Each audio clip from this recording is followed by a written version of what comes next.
Hey guys, I'm Dov, and today I'm back with more Total War Warhammer 2 multiplayer action. Today we're back with the Lizardmen, going to be taking on the filthy vampire counts. And therefore, I don't feel bad about this build at all. We've got a Red Crest Skink on a Stegodon here, on an Ancient Stegodon that is. He does indeed have Focus Instincts. We've got Foe Seeker, Opal Amulet, Potion of Strength, and Warrior's Crest. The Warrior's Crest on the Stegodon honestly is absolutely broken, considering how powerful it is. We'll get back to that in a minute, though. We've also got a Skink Priest, Lore of Beasts here. He is on the Ark of Sotek, so we've got an Orbital Bombardment on standby if need be. 2 Temple Guard, one of which is the Star Chamber Guardians with their magic attacks, and Guardian, of course, and the other one is just regular Temple Guard ranked up to rank 5. We've got a couple of Skink Chaff on the flanks, Feral Carnosaur for elite anti-large AP, Skink Chief up in the air, and 3 units of Skink Skirmishers. So a pretty narrow build for my taste personally, but against the vampire counts I figured, hey, why not just death blob them? And yeah, for my opponent, he does have Manfred up on a dragon there. Looks like Wind of Death and Invocation of Nehek only. We've got a Terrorgeist as well, and he does a really good breath attack there. Takes a good chunk out of those Temple Guard. What, 14 kills already there? We've got a Grave Guard mixed in with Skeleton Spears, a single Corpse Cart out here. Previously in the last patch, Wind of Death there. Not overcast, doesn't honestly do too much damage, and unfortunately does not actually catch those skinks either. But anyway, back to my previous point, Chillgeist would have been a great pick in the previous patch against the Lizardmen, but now, thankfully, they've got the Star Chamber Guardians that have magic attacks. Looks like Dire Pack here as well, so we're going to get in close for some cinematic action as these skinks are about to get walloped. Well, I don't know if they actually had a charge order on the skinks, but regardless, that rear charge will terrify them away. You can see another breath attack going to come in from the Terrorgeist. Brutal, absolutely just blows up those Star Chamber Guardians. That's some excellent value there.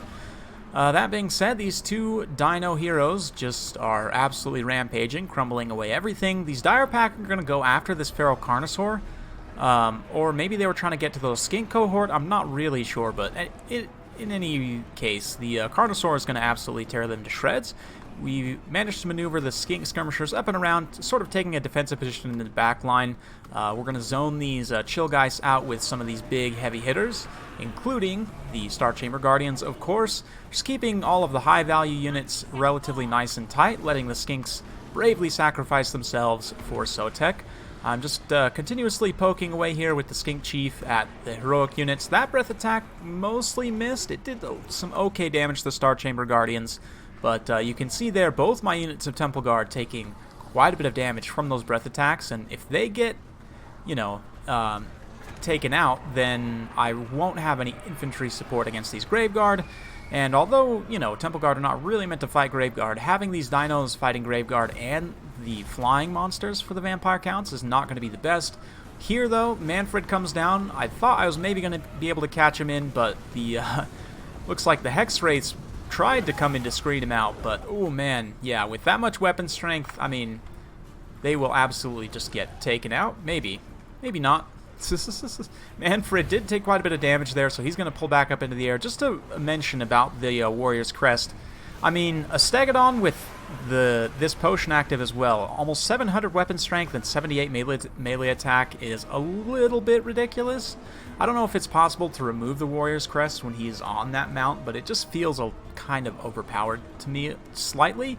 I don't know. It's not like completely unbeatable, but it's just a little bit interesting. It is quite powerful, but another brutal breath attack here. Killed some of those Grave Guard, but also, again, doing a ton of damage to the Star Chamber Guardians. And yeah, things are looking pretty mixed. We did summon a Manticore with the Lore of Beasts guy to go after this Corpse Cart here. You guys know from my previous Vampire Counts replay, Corpse Carts are critical. And yeah, my opponent not really fighting close to his, leaving it well behind, and it is mostly going to get picked off by that Manticore there. Unfortunately, the Skink Skirmishers got caught up in melee here and cleaned up by the Chillgeists, so now it's just this Death Star left. Thankfully, the Star Chamber Guardians, despite the fact they've taken a lot of damage, they have such ridiculously high leadership that they will pretty much fight to the end. Not quite, but almost. Same with these other Temple Guard as well, because of the chevrons especially. I mean, they will just fight tooth and nail, so yep. Filthy Undead getting stomped by dinosaurs. what we like to see. A beautiful Flock of Doom here just does a ton of damage. And likewise, if I can get the Ancient Stegodon in position to fire its kind of machine gun turret thing, it will do a lot of damage as well. I still have a few casts of the ARK of Sotek, so this little blob right here looks like a perfect opportunity.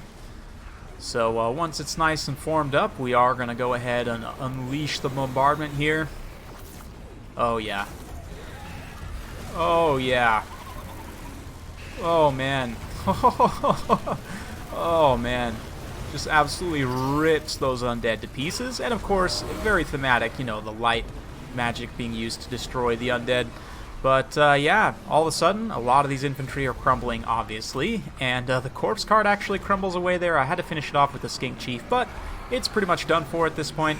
You can see this Terrorgeist is surrounded by monsters. And pretty much with that orbital bombardment, that was the deciding point in the battle. At this point, there's pretty much no chance for the Vampire Counts to take this. Most of their infantry support is crumbling, and once their infantry support is gone, I mean, these Vampire Flyers are just going to have a bad day in general.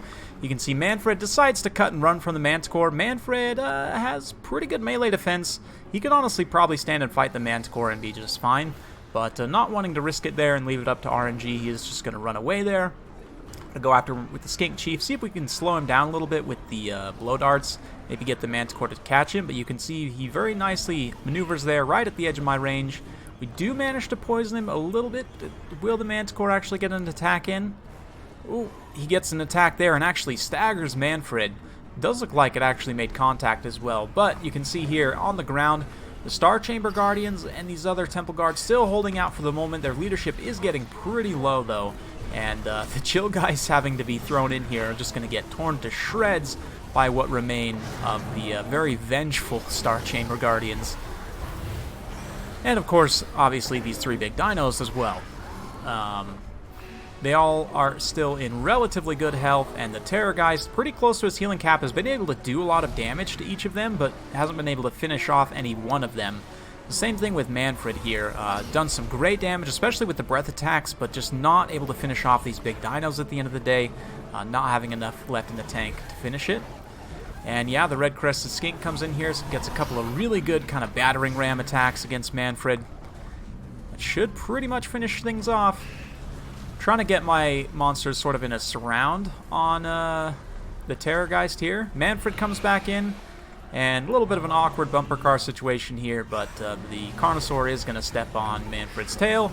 And even the Skink Chief comes down to get a little handful, and that's pretty much going to be it for Manfred. Critical army losses, triggers there, and the rest of the units crumble. Looks like this Forgotten Skeleton Spearman sad boy crumbles as well. So yeah, well played to my opponent. Hope you guys enjoyed watching that one. Not a matchup I've played since the DLC came out, actually, I don't think. But yeah, that ARK of Sotek is brutal here. And from what I've heard, Lord Croak is also incredibly brutal here. But yeah, man, that ARK of Sotek, 184 kills just between the Flocks of Doom, 2 Manticore summons as well, plus that orbital bombardment just generated a huge amount of value. 117 for the Skink boss, I forget, red-crested chief, that's it. And the regular chief got 28 kills, you know, helped pick away at some high-value targets. He took a little bit of damage, kind of distracting Manfred and the Terrorgeist, but hey, that's damage that didn't go on to these other big dinos. You can see 57 kills, 2 XP chevrons for the Feral Carnosaur. I actually really like the Feral Carnosaur. For the cost, 1600, this thing is actually really, really good. Especially if you keep it nearby your leadership units where you can kind of control the feral instincts a little bit. It actually can generate you a ton of value for the cost. Not bad at all. And yeah, Skink Skirmishers, more there to just annoy and harass. They did their job well. And of course the Temple Guard holding the line until the very end there. So well played to my opponent. Hope you guys enjoyed watching that one. If you do like this sort of content, be sure to like, subscribe, hit that bell notification button so every time I upload a new video, you'll be notified. If you want to support my channel more personally, be sure to check out the Patreon or join as a member on YouTube. Both will get you access to some cool behind-the-scenes stuff. So if that sounds interesting, be sure to check it out. Thank you all very much for watching, and yeah, I need to get 5 more seconds so that this is 10 minutes so that YouTube's algorithm will promote it more. So I'm going to talk for a few more seconds, and now we're done. Bye-bye.